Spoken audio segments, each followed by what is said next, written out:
I ended up buying that particular season. Yeah. With it on. I mean, and that was kind of my first exposure to it. I started from the beginning. But it was fun. It was like, that was my favorite moment, getting dressed up in the Supernatural car, taking the picture, with everyone, because it's something Zach wanted to do. And yeah. I wanted to make sure that happened. And that like, this has been one of, like, it was the simplest, smallest con, honestly, but it had probably the biggest memories for me today. And well, I don't think it was the smallest con. I think Hickory might have been the smallest con. This one, I mean, maybe. Yeah. Maybe if I don't know. Hickory was definitely smaller. Yeah, Hickory was smaller. Hickory was definitely smaller, but fuck you! He keeps dropping these goddamn Fuck things, you. and I know it's gonna pick up in the goddamn episode. Goddamn. Shh. Listen, here's a stud. Did you hear it? Anyway, Goddamn. Goddamn you. Goddamn you. But Oh man. Anyway, it was a fun day. So if Everybody had fun. If you're Everybody ever had a good wondering time. about Carolina Fear Fest, it gets the horror stamp of approval from the horrible gang. Yeah, the horrible crew, the horrible club. Yeah, man. Too sweet. And, one day, we might actually kind of be vendors or something at some of this place. If we get our shit ready, we'll give out some stickers. What the fuck's wrong with me? I'm dying here.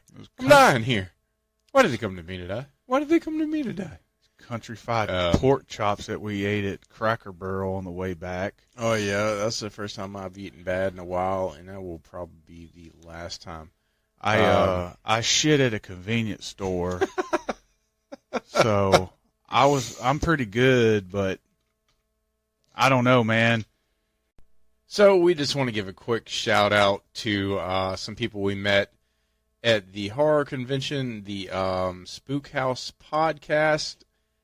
Pretty cool people. Bought a Day of the Dead VHS tape from them. If you get a chance, check them out. Pretty nice guys. I dug them. So just give them a shout out if you can, or give them a quick listen. But just wanted to do a little quick shout out. But getting back on track, we wanted to do something a little fun, a little different. So I'm going to ask the Todd of Thunder some questions to get into the Halloween spirit. So spooky questions, spooky language. This is not trivia, by the way. No, this ain't trivia. We're not doing Stump the Thunder today. These are just very chilling questions. Yeah. So if you were giving the death penalty, what would your last meal be? Let's see here. My last meal. I'd probably want some squash and onions. The hell? I'm being legitimate. Can't you let me finish?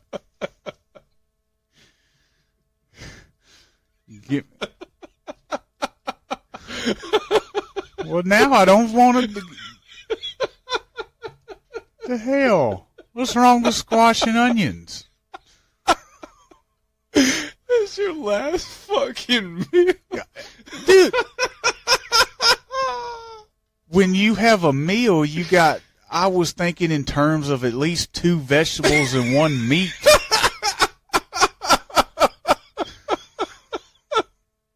I don't just want squash and onions. Oh, I'm so sorry. I don't just want squash and onions. Got any French fried toast? I mean, okay, some squash and onions. Probably some, some fried potatoes with ketchup on it. And probably some French cut green beans. And then, I don't know, probably I don't know if I'd want chicken or, I don't know. The meat's hard because I think anything, if I could get a decent steak or if I could get a decent cooked fried chicken or pork chop or something like that. What about a good meatloaf? I like meatloaf, but I wouldn't want that to be my last. Okay. But if I had to go with anything, I would say a good fried, like I had today, some fried pork chop with gravy over it. Just good old Southern comfort, dude. Yeah, I mean, why not? Why not? Have you ever said Bloody Mary in front of a mirror? Yeah. I can't pinpoint a time when I did it, but I'm pretty sure I have. I've said Candyman as well, and I'm pretty sure I said Biggie Smalls. What?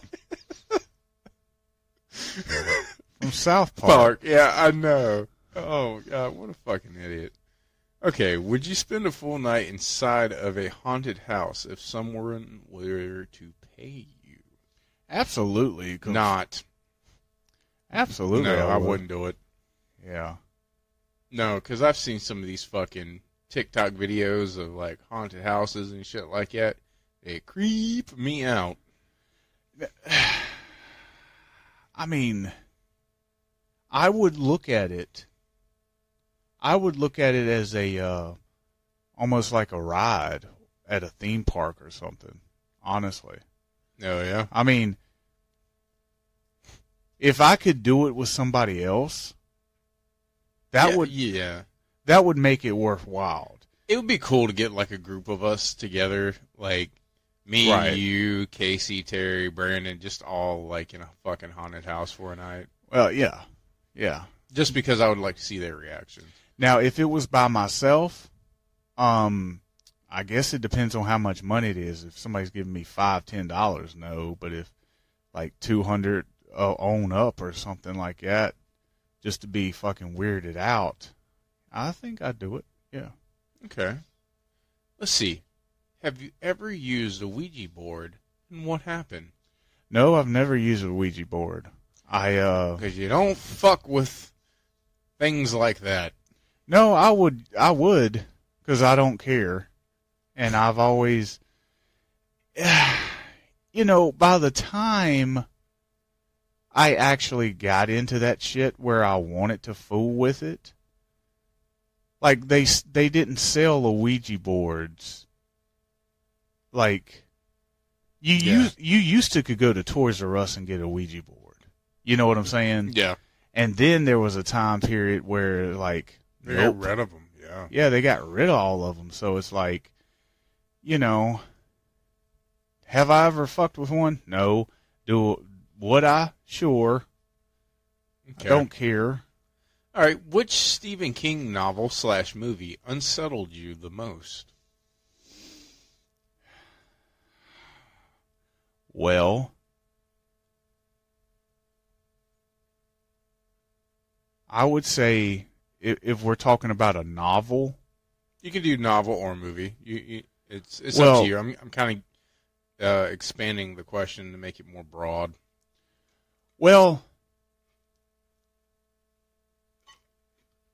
I would say, I actually have a two-parter question because I have read Pet Sematary. I'm not you know me, I'm not a big reader or anything, but I make exception for people like Stephen King, Edgar Allan Poe, poetry, stuff like that. I read Fangoria magazines and shit like that. But I have read Pet Sematary, and, I've read it to the point where I can point out the differences between the movie and the book and stuff. And I would say that seeing the movie first and then reading the book kind of helps a little bit because you can put a face to the character they're talking about. And I would say that Pet Sematary is probably the creepiest for the the Sister Zelda visualizations. Not only in the movie does it still creep me out, but yeah, when I was reading it, they go into more detail in the book about it. Yeah. So the whole time I'm reading about it, I'm picturing the face. And Probably just getting worse though, because yeah, you got a visualization, if I can say the word, of the movie, but then now you're like adding stuff to the visual that you have going on in your head that you're reading. It's like so it just makes it worse. Yeah, once you got the face in your head, whatever you're reading, you picture that face doing, even though it wasn't in the movie or whatever, you can still see it in your head. Yeah. So, yeah, I would say that to answer the question as a broad, Pet Sematary. Okay. Which unsolved murder fascinates you the most? Ooh. Right. These are some good questions. I'm digging it. I'll mention briefly a couple. As most of you guys know, right here on this podcast, we talked about Casey Anthony and the death of her child, Caylee Anthony. Yeah. And how don't want to bring up any old wounds. Go back and listen to those episodes. So much that I think we had to revisit it a few times. But that one definitely bugs me. And the other one that bugs me is JonBenet Ramsey, which is another kid. I have my theories on that. One day I'd like to do a deep dive on that. Yeah, we should do like unsolved murder mysteries or something like that. I mean, it's horror related. Well, I think we were going to start that with Casey Anthony, but it just I don't know. It just struck a nerve so much that I don't think we could keep that up on a fucking weekly basis. No, that's like a special edition episode. But yeah, new killer conversation. Those two are ones that bother me the most. And I think the reason why they bother me the most is because I think in both cases, it's so freaking obvious who the blame is. And here we are all these years later, and it's like, wow, it's almost like a, Rodney King outcome. It's like this guy got beat up on camera, and all the they got it on camera, and all the cops go free. Yeah, or bullshit. It's just, in my opinion, JonBenet Ramsey and Caylee Anthony are two of the most I'm not going to say obvious people. Obviously, we know who kills them or whatever. Obviously, we don't. But yeah, for legal purposes, we can't sit here and we can't sit here and accuse. Be like, this person did this. We can't say that. We can only tell you. In my opinion, I think we all know who were the killers in the situations. In both of those situations, and I think both of those killers were her immediate family. Yes. So, I know the answer to this question, but just in case the ghosts and ghouls out there don't know it, which horror movie scared you in real life? I'm an idiot. Which horror movie scarred you for life? Texas Chainsaw Massacre. Yeah.